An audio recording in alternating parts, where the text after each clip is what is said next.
Ernest Owens, I do beg your pardon.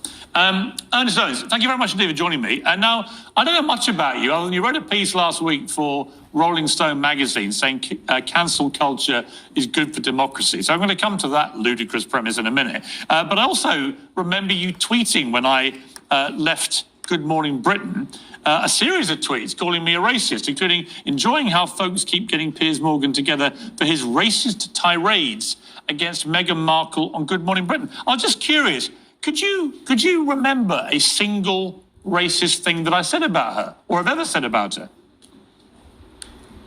Well, thank you for having me on, Piers. I was surprised when I found out I would be on your show. We're an uncensored show, Ernest. We take all types on it. Well, all types. Well, there you go. But I think really a lot of it just seemed to be biased. I think that you was really just harsh on the Duchess of Sussex. And I think there was a little bit of bias in the way that you had really gone after her. Yeah, but Ernest, to be clear, I didn't ask you about that. I just said, what were the racist tirades? What racist thing have I ever said about Meghan Markle? I'm curious. You tweeted quite a few times that I was a racist. I'm just curious, what was the racism? I said your remarks was racist. I didn't say verbatim. What were the remarks that were racist? I think that it's biased. I think that you had a sense of bias of how you were speaking about her and how you was really being insensitive to her mental health. Sorry, and how you being biased a lot of her concerns. Being biased or skeptical of some of her claims is not the same as being racist. What was the thing I said that was racist? I never. Hold on.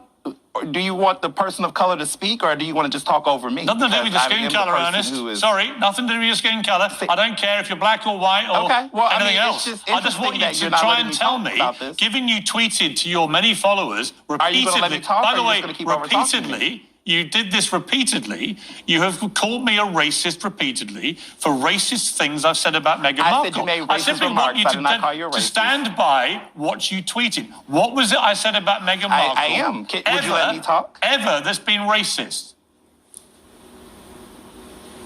Are you going to let me talk, or are you just going to overtalk me? Just answer the question. Stop answering different questions. That's microaggression. You're asking a black person to explain how what you did could be perceived as racist, and rather than let me finish talking, you're over-talking me and being highly defensive. Am I being racist again, Ernest? Kid dog is hollering right now. Am I being racist again?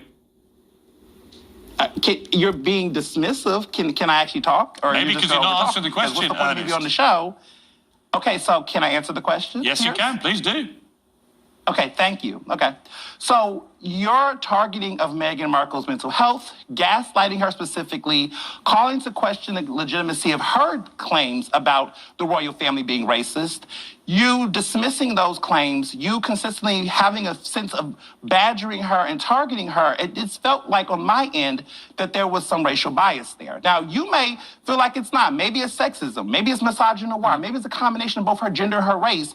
But it was perceived by thousands of people. 57,000 people had called Good Morning Britain about some of your behavior. No, you see, you've got to be very careful, Ernest. Mischaracterizing the situation on Fox. Ernest. You act like it's just Meghan Markle, but it wasn't just Meghan Markle. It was other people who had concerns. You do have to be careful when you spew more lies, unfortunately, because 57,000 people... Weren't you not spewing lies? I'm about to explain what you just said was wrong. Answer the question.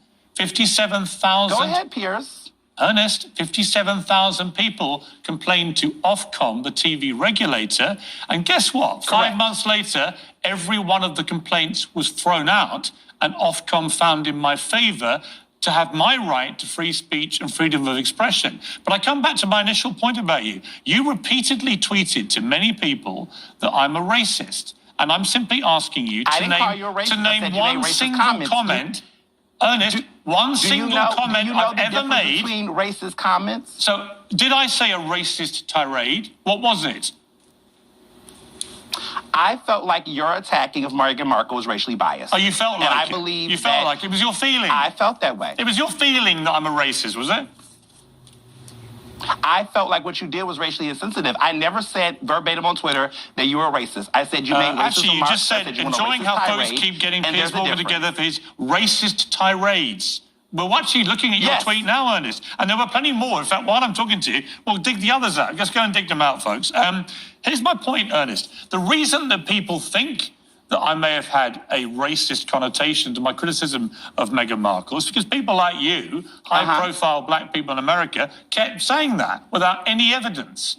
And now I've got you on my show. I'm finally able to ask you, why did you tell lies about me? You're blaming the black guy? I'm not blaming the black guy. I'm blaming you as a high-profile black man for claiming wrongly and defensively that I was racist in my motivation towards my criticism of Meghan Markle. Which, to be clear, my criticism of her and Prince Harry is I think they both tell lies. They both recently said they didn't mean to call the royal family racist when we heard them say it with their own mouths on national television.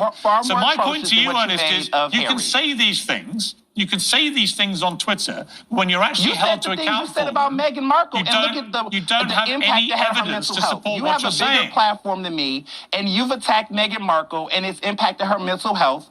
And I feel like someone like me, as a black person, defending her as an innocent black woman in that situation, I felt like I was standing up for her. You need to be accountable for your impact and your power. Oh, I stand by everything I said. You have a big influence, and you're trying to play a victim. I stand by. I'm not a victim. Markle, and it was disrespectful. No, Ernest. I'm not a victim and I'm not a racist. Are you a victim, Pierce? Ernest, I'm not a victim and I'm not a racist. I'm somebody who listened to that. I never called you racist. I said listened to the Oprah Winfrey. Just let me finish speaking. I listened to the Oprah Winfrey show. I watched it and I identified immediately a number of lies. And I said that on air the next morning. Other guests disagreed with me and you were delighted about the way they came after me, and that's fine. But then you said I was racist repeatedly. That my criticism was racially motivated. You're being intellectually dishonest. You did not just say she was a liar. You questioned other aspects of her mental health. No, I said I didn't believe them. Aspects of it as offensive. Repeat what you said. I said I didn't. Repeat what you said. I said I didn't believe her. Why? Because there is no evidence to support the claims that she made. She said she went to a senior member. Her expressing I'm about what to tell you, to her, how Ernest. She felt was no evidence. Ernest, I'm about to tell you what I said. She said she went to a senior member of Buckingham Palace staff and said she was feeling suicidal, and that member of staff said she couldn't get help. That story doesn't reappear in Harry's 415-page book and has never been substantiated by anybody else, nor has it been repeated by Meghan Markle. You didn't know that when you said that. I'm afraid... You did not know that when you said that. Sorry, I didn't believe it. It didn't sound true. And by the way, but why? I'm allowed... Why you didn't believe it? Ernest... Ernest, you're allowed to. So you're allowed to believe that she's lying, and I can believe that what you said was racially biased. I'm allowed to disbelieve. And I'm allowed to believe that what you said Prince was Harry, racially biased. and I'm also allowed to disbelieve you when you call me a racist because it's wrong, and you shouldn't do it. I said that you made racist remarks. I did not call you racist, Pierce. You're trying to make yourself a martyr in a situation that you started. You didn't have to go disrespectful below the belt with Meghan. You chose to do that, and now you're mad because other people criticize disagree with you. For what I thought was a disgusting attack on the British royal family. You made ad hominem attacks against her character. You assassinated her character before the British press, and you know how the tabloids have been towards her. You understood what you were doing. I've been just as scathing, if not more so, against Prince Harry, who I actually think is more to blame. Didn't you? I want to know if this is true. Riddle me this. Wasn't there a point in time where at least you tried to pursue a relationship with her? You all had history before all of this happened? No, absolute nonsense. Okay, that was another lie. It's another lie. I met her once in my life. Okay. Okay, what do you mean, okay? We found more tweets while we were talking to you. You calling me a British media racist darling. What does that mean, Ernest? What does that mean? It means that you have recently chosen, lately in your career, for whatever reason, you went the road of basically baiting into a lot of the biased coverage of Meghan Markle. Absolutely. And a lot of it has been this is racist the problem. attacks. A lot of it Ernest. has been targeted towards her in a biased way. And come on, can you admit that the coverage around Meghan Markle has been racially biased? Can you admit that? Absolutely not. Not talking about your work. No, I think but it's in general. I think it's another load of absolute hogwash. Nonsense. So you're dismissing the role of race in all of this. You don't think none of this has a role in any of the British media. The British media has never been racist about Meghan Markle. Okay, that's just a lie. And it's not a lie. We're going to agree to disagree. It's not a lie. It's a fact. It's a fact. No, it's not. What is a lie? No, it's not. What is a lie, Ernest, is you telling people repeatedly, I'm a racist, and then you can't produce any evidence other than it's your feeling. I said you made a racist tirade. Yeah. and you're offended. But here's the I'm thing: not you're offended. blaming me for the criticism. I'm not offended, You said Ernest. you're I'm blaming just me as a calling out- high influential black I'm person, calling a black out your American, lies, and by for the way, why it's people are nothing questioning. again- You're blaming me for your criticism. It has nothing to do with your skin color, Ernest. I don't care. But you I literally care said when you you said I was lie. a black influential person. You named my race. You said you're a black influential person, and that's why Yes. people thought that way. I think when so why high did you bring profile, my race into it? I think when high-profile black people like you go public on Twitter. Okay, and- high-profile Sorry, black people go- like me. like Go you, ahead. go public on Twitter and call me a racist.